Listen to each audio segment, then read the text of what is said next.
Wadidaw.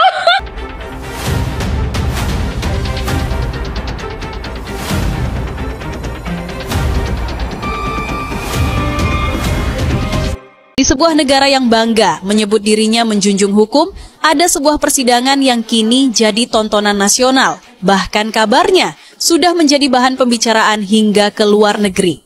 Kasusnya sederhana di permukaan, dakwaan pemerasan dan TPPU yang dilayangkan Reza Gladys kepada Nikita Mirzani. Namun di ruang sidang, dakwaan itu tak terbukti. Yang rumit justru bukan membuktikan salah atau benar, melainkan memahami mengapa proses peradilan berjalan seperti drama yang sudah diskenariokan. Banyak yang menyaksikan langsung jalannya sidang bertanya-tanya, mengapa jaksa penuntut umum terlihat tidak profesional? Mengapa majelis hakim seperti menutup mata pada fakta yang muncul? Dan mengapa ada dugaan penyuapan serta pengondisian perkara yang seolah dibiarkan begitu saja? Bagi masyarakat, ini bukan sekadar kasus. Ini adalah potret wajah hukum kita hari ini. Wajah yang diwarnai dugaan permainan di belakang layar. Mereka tidak meminta presiden mengubah jalannya perkara, tapi berharap beliau melihat apa yang sedang terjadi. Bahwa kepercayaan publik pada hukum sedang berada di ujung tanduk.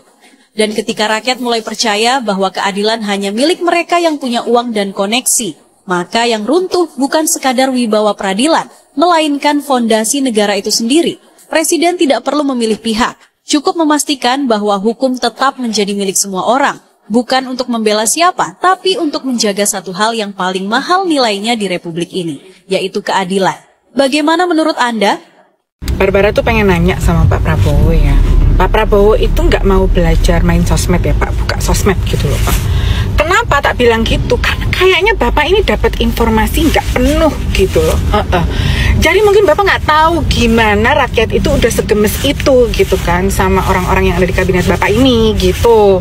Coba deh Bapak belajar main sosmed. Jadi Bapak itu bisa mendapatkan informasi yang se-clear dan sebenar-benarnya gitu.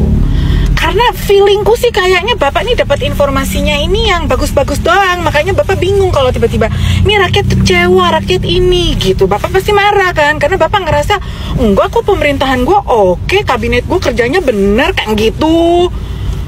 Ya ABS Pak, bukan rem. Beneran deh Pak, belajar buka sosmed serius. Jangan biarkan Bapak itu hanya mendapatkan informasi yang cuma seuprit gitu. Saya itu senang sama Nikita Mirzani. Kenapa? Karena Nikita Mirzani, saya itu jadi melek.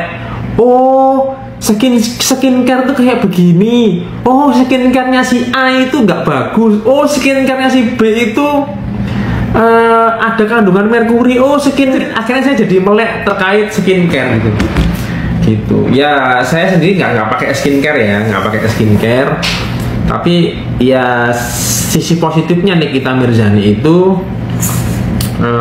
kita jadi tahu lah, jadi melek terkait skincare begitu. Itu sih saya kalah. Hakim tidur laporkan aja Kak, itu nggak jelas, itu oknum hakimnya itu nggak jelas kalau tidur. Ya menodai tempat orang untuk mencari kepastian dan keadilan hukum gitu ya. Sudah saya sampaikan bahwa pada umumnya pada saat kita mendokumentasikan itu harus meminta izin begitu ya. Kalau tidak tentu jaksa tersebut atau seseorang tersebut, barang siapa atau setiap orang tersebut bisa dilaporkan ya, Misalkan nih kita misalnya nggak terima nih, bisa melaporkan, silakan, nggak apa-apa. Sudah pada tahu belum ini melaporkan oknum jaksanya itu ke KPK? Udah pada tahu belum? Udah pada tahu belum? Kalau yang dibilang dugong itu siapa dong? Yang dibilang dugong? Iya. Ini ada yang bilang yang dugong itu siapa dugong itu? Si Serhong mukanya nyebelin. Artinya baik orangnya aslinya baik banget orangnya. Itu adik kelas saya kuliah itu. Saya sekarang udah tahu siapa itu dugong, itu siapa yang disebut dugong itu jaksa fungsional di Kejaksaan Negeri Jakarta Selatan. Mr. Hong baik kalau sama bapak sedang menjalankan peran sebagai jaksa. Jadi yang tanya-tanya kalau ada jaksa terutama di perkaranya Nikmir yang main HP ya, saya sampaikan ya, ini sekarang era digital, jadi kemungkinan, jadi kita mesti thinking aja, kemungkinan handphone itu dipakai untuk mengetik apa yang terjadi di persidangan. Mentama polisi aja menghindar kok. Yang aku cerita itu. Ini kata beliau-beliau loh ya, bukan kata gue. Kata beliau-beliau tadi ya. Ada banyak jaksa yang menghindari kasus atau perkara ini. Begitupun dengan polisi. Menghindari kasus dan perkara ini. Maka pertanyaan besarnya, mengapa menghindari kasus atau perkara ini? Karena apa? Karena siapa? Ada apa? Dan mengapa? Buat yang paham-paham aja. Banyak yang bilang suara di rekaman itu suara HS, terus Ibu Fitri klarifikasi itu rekayasa bukan HS. Sementara Miss Gosip bilangnya itu suara Ibu Dewi. Nah, terus banyak netizen yang mengira bahwa Miss Gosip itu pengalihan isu biar Ibu HS itu tetap aman. Kita nggak tahu. Cuman tapi ya masa sih Dokter Reja keluarganya dijadikan tumbal? Berarti kalau kayak gitu nanti lama-lama bakal musuhan juga kayaknya ya. Lihat aja deh. Pendukung Nikita Mirzani dinilai berlebihan saat sidang. Hotman Paris beri peringatan keras. Mohon maaf nih, Bang Hotman, Bapak Hotman. Mungkin kalau misalkan persidangannya fair gitu ya,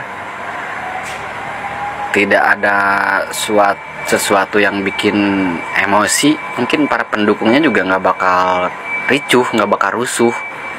Ya mungkin mereka kayak gitu karena mereka melihat persidangannya tuh kayak apa ya, kayak berat sebelah gitu loh, ya kan? Apalagi itu JPU sampai ngerekam Nikita Mirzani kayak ngeledek gitu,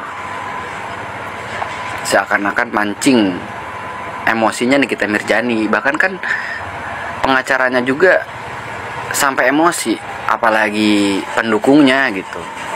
Sebenarnya bukan emosi karena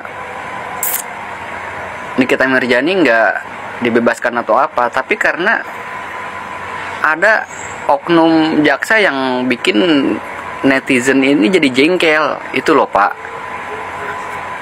Ya kalau misalkan ricuh ya emang nggak boleh gitu kan, persidangan itu sakral gitu. Tapi kalau kayak sidang kemarin-kemarin, kita aja yang gak ngerti apa-apa tentang masalah hukum, lihatnya tuh kayak, oh kok kayak gini gitu loh.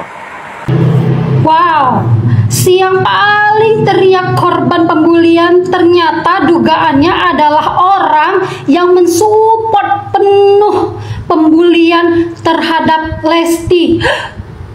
Lesti? Ya, beberapa waktu lalu, dan beritanya itu sempat viral. Lantas kenapa beliau teriak korban pembulian? Cakep lo ya, bilang adik gue suaranya paling jelek. Kalau di penjara, aku jadi DS setahun dari dokter RG, ya kan? Waktu salah satu anggota keluarganya ya tiba-tiba viral gara-gara momen kontennya Boy William sama Lesti, ya kan? Ditelepon lah gue, "Lu Cinta, bisa bantuin nggak?" Dengan mulut gue yang paling lantam, ya kan? Ya udah, yang penting viral. Gue bully si Lesti, gini-gini, ujung-ujung apa? Pas gue datang di acara ulang tahunnya Ria Ricis, gue sujud, gue minta maaf. Ternyata Lesti itu hatinya baik. Apa?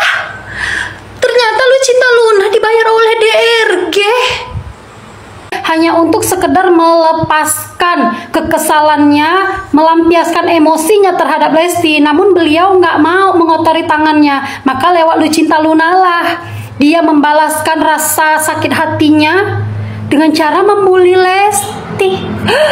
Kalau benar seperti itu, lantas kenapa sekarang teriak korban bully, korban bully? Atau teriak-teriak korban bully sebenarnya hanya untuk menarik simpati para netizen? Jangan marah. Netizen berdasar ini hanya bertanya, lantas ini apa? Kau bersuah foto, ketemu bareng di pengadilan juga bareng dengan orang yang notabene juga pembuli. Nauzubillah, yang lebih parahnya lagi beliau ini membuli, maaf Ibunda Nikita Mirzani yang sudah almarhum. Dan lebih miris lagi lihat yang ini. Sulit dipercaya, ibarat pepatah serigala berbulu domba.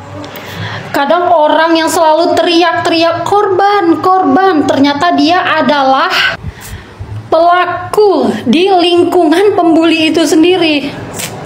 Informasi terupdate hari ini, wadidaw. Informasi terupdate hari ini, wadidaw. Teman-teman, kalian tahu nggak? Si Mpok Gosip ini dia menyebarkan informasi yang terupdate katanya, tapi yang lebih terupdate yang punya saya ini loh teman-teman. Tahu nggak?